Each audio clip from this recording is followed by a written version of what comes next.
Bueno, y por 32 votos a favor y 2 abstenciones, es decir, de los que quisieron votar, votaron todos a favor, por eso es una unanimidad técnica, el Senado ratificó a Jorge Abot como fiscal nacional, un tema que vamos a conversar con el ministro secretario general de Gobierno, el vocero Marcelo Díaz.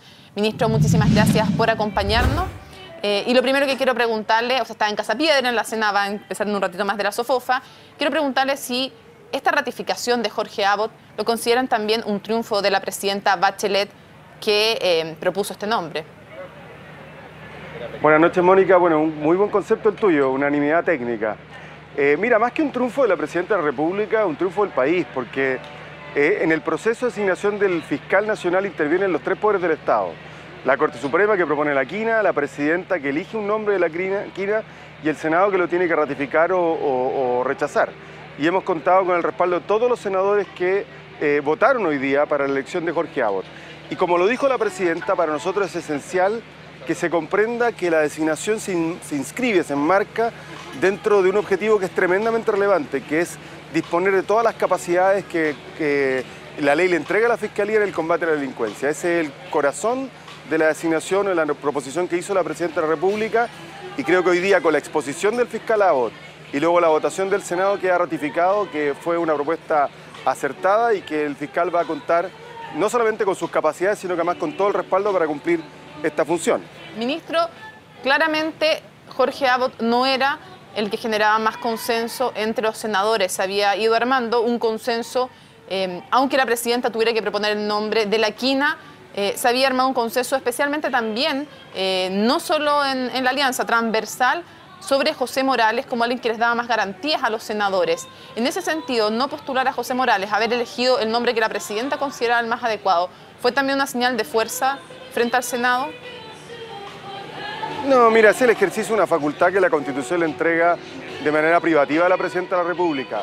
Yo lo primero que creo que es importante señalar es que los 5 nombres, sin excepción, reunían todos los requisitos y condiciones para desempeñar el cargo. Pero la Constitución establece que una vez que la Corte Suprema envía la quina, es la Presidenta de la República quien tiene que proponerle un nombre al Senado. A mí me parece legítimo el interés de los senadores de conversar, de dialogar, de buscar entre ellos también diálogo respecto de las distintas alternativas, pero la Constitución es muy clara. Es la Presidenta de la República quien tiene la facultad de elegir de entre los 5 nombres uno para proponerle al Senado. Eso fue lo que ocurrió. Y aquí lo que se hizo simplemente es el ejercicio de una facultad privativa y exclusiva de la Presidenta de la República. ¿De verdad que era válido que se pusieran de acuerdo entre los senadores en cuál era el nombre que reunía más consenso? ¿No tenían que esperar simplemente la nominación que hiciera la presidenta? ¿Qué sentido tenía ponerse de acuerdo en cuál era el nombre y hacer saber públicamente incluso cuál era el que generaba más consenso? Y se lo digo porque, por ejemplo, el senador Quintana públicamente cuestionó el parentesco con Moreno de Abot y dijo que era más grave, si tener relación con el mundo de los negocios o haber sido uno de los nombres, se refería a Morales, que generaban más consenso entre los senadores.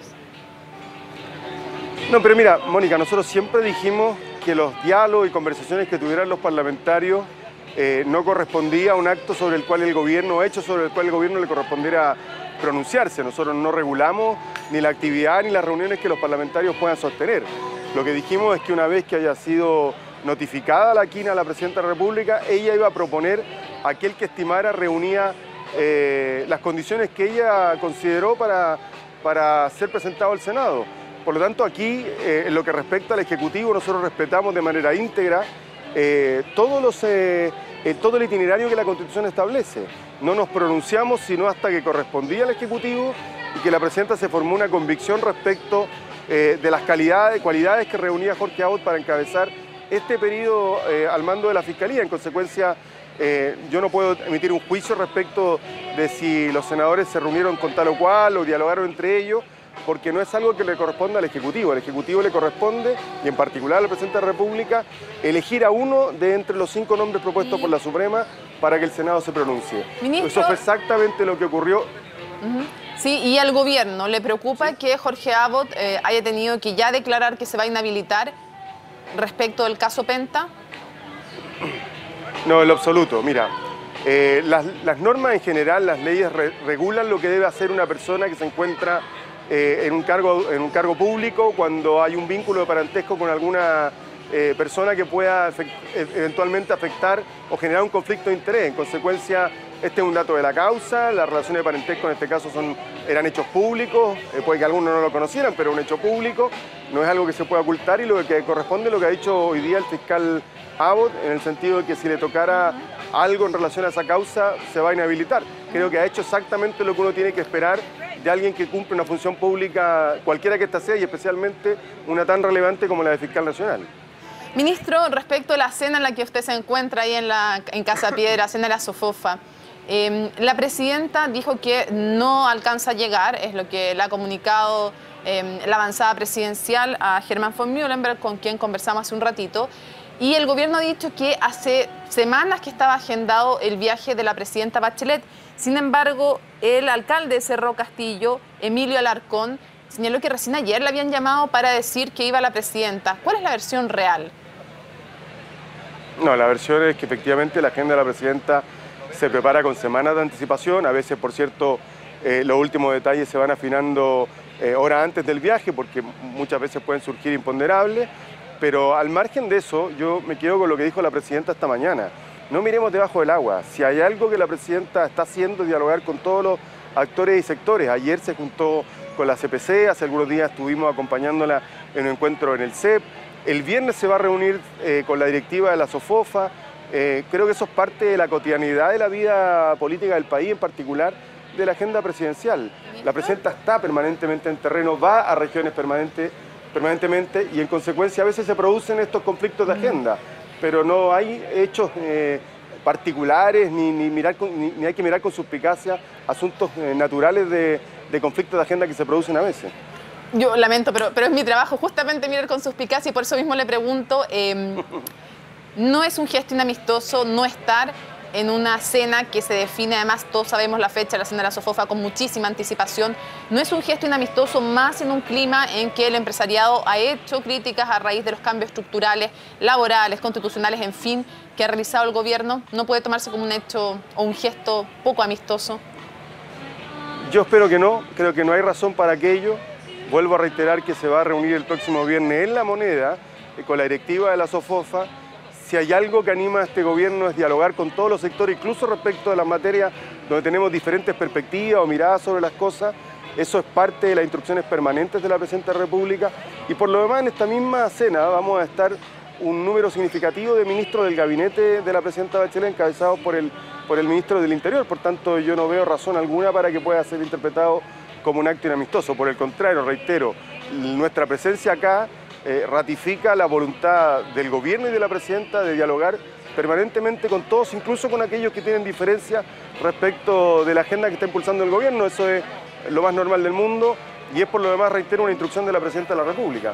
Ministro, ha dicho hace pocos minutos aquí en CNN Chile, Herman von Muhlenberg, que lo que más le preocupa de todas las reformas que puede hacer el gobierno no es la constitucional, como podrían creer algunos, porque confían en las garantías que ha dado la presidenta respecto, por ejemplo, respeto al derecho de propiedad y a otras cosas, pero ha dicho que lo que más le preocupa a Herman von Muhlenberg, presidente de la SOFOFA, es la reforma laboral, que no está considerando las modificaciones que al empresariado le parece que hay que hacerla, y dice que una reforma laboral mal realizada, como la que está realizando desde su perspectiva el gobierno, es algo cuyos efectos van a ser graves para la economía y que no se puede incluso cambiar. ¿Qué le responde usted a Herman von Muhlenberg? Bueno, ellos van a tener la posibilidad el viernes de plantearle directamente estos puntos de vista a la presidenta. Yo no tengo ninguna duda que va a ser una reunión con el respeto que merece un encuentro entre una organización gremial y la presidenta de la República. Pero respecto a eso tenemos una mirada diferente. Nosotros estamos convencidos de que Chile necesita una reforma laboral que ponga a tono los derechos laborales, valga la redundancia, con los desafíos que tenemos como país. Sobre eso hay distintas miradas en el país. Es legítima la opinión de la SOFOFA, pero también es legítima la opinión de muchas organizaciones sindicales que consideran que es necesario que nuestra legislación laboral se modernice para proteger de mejor manera los derechos de los trabajadores. Eso es parte del debate libre en democracia. El Parlamento finalmente es el que va a resolver. Se están trabajando en el Senado un conjunto de indicaciones a los proyectos que ha presentado el gobierno con el propósito de mejorarlos, de perfeccionarlos, teniendo claras las ideas matrices que presentó el gobierno. Pero insisto, sobre esto es una materia en la que hay distintas opiniones, son todas muy legítimas, pero al gobierno le corresponde tomar decisiones sobre su agenda. que se tradujo en un proyecto de ley que se está discutiendo en el Senado, y va a ser el Senado y el Congreso el que va a decidir, que no es sino la expresión precisamente de la soberanía popular. Para cerrar, un tema que preocupa a muchos chilenos, el paro en el registro civil. Quisiera saber por qué finalmente se van a realizar trámites como el AUC y no otros. Hay mucha gente que dice por qué se privilegia eso y no otros trámites. Y lo segundo es, ¿qué va a hacer el gobierno para solucionar este conflicto? ¿No es responsabilidad del gobierno lograr que esté funcionando el registro civil para todos los chilenos? A ver, dos cosas. No es la única medida de mitigación que hemos tomado muchas más. Lo que pasa es que el AUC, como aparte, a partir de mañana, probablemente ha tenido más atención desde el punto de vista comunicacional o mediático, pero hemos tomado un conjunto de medidas que van desde la postergación del alza del valor de los pasaportes, la prórroga de los carnets de identidad hasta el 31 de diciembre, la facilitación de claves de acceso a Internet. Es decir, son un conjunto de medidas que hemos tomado para mitigar los efectos negativos que está teniendo. Tomamos también medidas en materia de extranjeros, para poder atenuar los efectos negativos que tiene este paro del registro civil en los ciudadanos. A nosotros también nos interesa que el paro se resuelva lo antes posible. No nos interesa que un paro ilegal se prolongue generando más perjuicio para los ciudadanos. Y le hemos dicho a los dirigentes del registro civil, a sus funcionarios, sentémonos a conversar, depongan el paro y nos sentamos a conversar. Pero seamos conscientes de que el presupuesto tiene límites, que no es infinito, que los recursos del Estado no son infinitos para satisfacer todas las expectativas, y que es bueno comprender que el momento económico que vive el país exige de toda una conducta responsable. Y por lo tanto, mientras tomamos esas medidas, vamos a seguir instando a que se deponga este paro, a que nos sentemos a conversar luego de la deposición del paro para poder identificar caminos de solución acorde a las posibilidades que tiene el país. Ministro Marcelo Díaz, muchísimas gracias por habernos acompañado en CNN Chile. Que tenga muy buenas noches. Muchas gracias, muy buenas noches, Mónica.